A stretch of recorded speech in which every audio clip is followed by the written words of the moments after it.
moving on from painting, we need to deal with architectural modernism. So in the late 19th and early 20th century, we see the invention of a safe elevator, and consequently, of course, if you have an elevator, that means I can build taller structures, and we see the invention of the skyscraper, this purely American form, this thing that is born and developed in the United States primarily in the 20th century. And Louis Sullivan will design simple but elegant buildings for the Chicago skyline.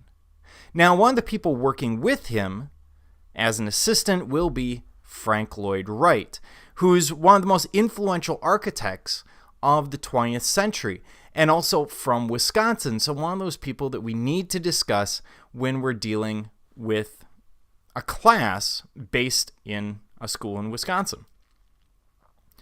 Now, he develops a couple of things. He takes an interest in Japanese architecture and uses that as an influence for his Prairie Style homes.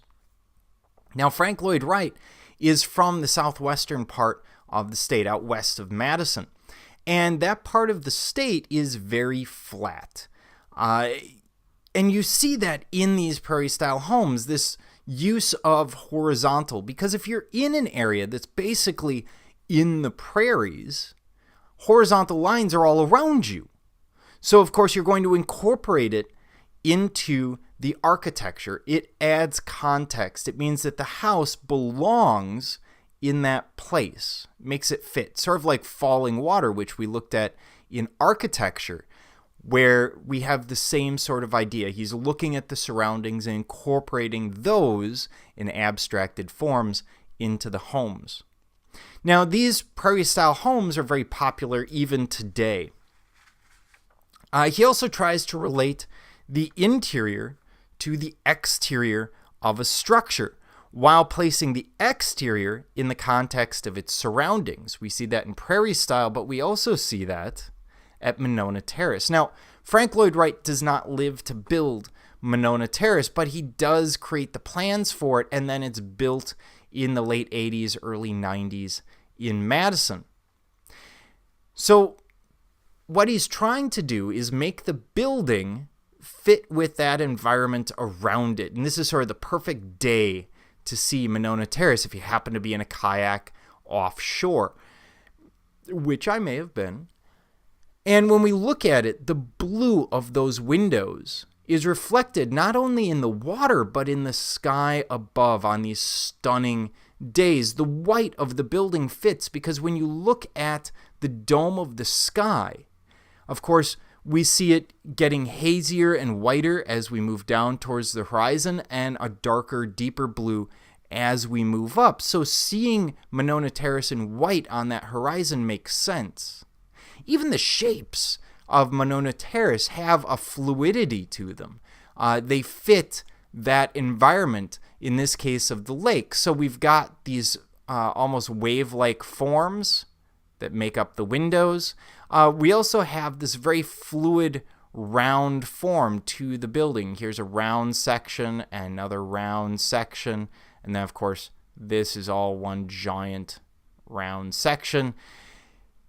And that all reflects these waves that we see in the water and our sense of fluid movement.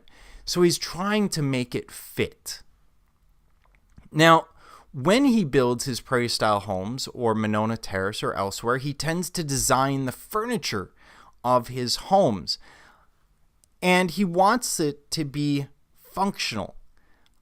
He also wants the environmental elements and colors incorporated into his interiors. So because he wants to have so much control over this structure, he's looking at it as one giant piece of art, be it Monona Terrace or the Prairie Style home.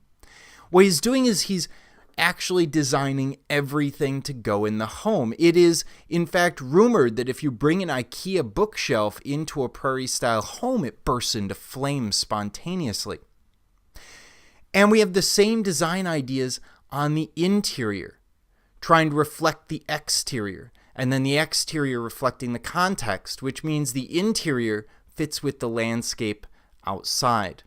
He's also one of the first to make use of multifunction furniture, which we actually see a lot of today for tiny homes and that sort of thing. So for example, we have these tables where it goes from a table on one side to the same unit folds up and becomes a room divider on the other.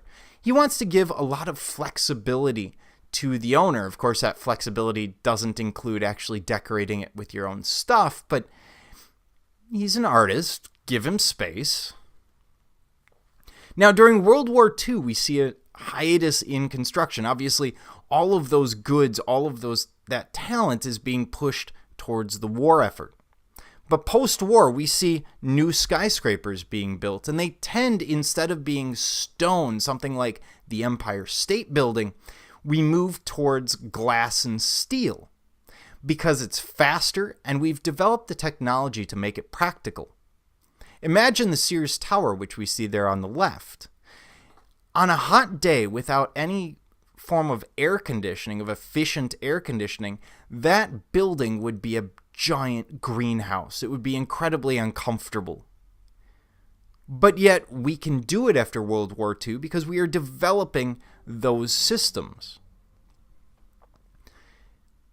Glass and steel are also faster to construct. We can use skeleton frame very quickly. We don't have to worry about brick and its limitations. We don't have to worry about stone. So we tend towards this direction. Now, contemporary designs, we're looking sort of mid-century, late mid-century, tend to focus on what form the space wants to become. So basically looking at the use of the space and changing the form based on the usage. So this is function leading to form. And so we have the Guggenheim. Now the Guggenheim I've brought up before. It's based on Frank Lloyd Wright actually looking at a parking garage. And this is a continuous spiral that runs around the structure. Actually, it goes this way. And then it loops around and comes down again this way. You get the idea. And that spiral creates one continuous wall, which if you're an art museum is incredibly beneficial, because what I can do as an art museum is put up the complete life's work, for example, of an artist, or explore a theme, and instead of breaking it into rooms where you're likely to forget what happened in the room prior, I can create one continuous wall, one continuous, very long experience. So it becomes very, very useful.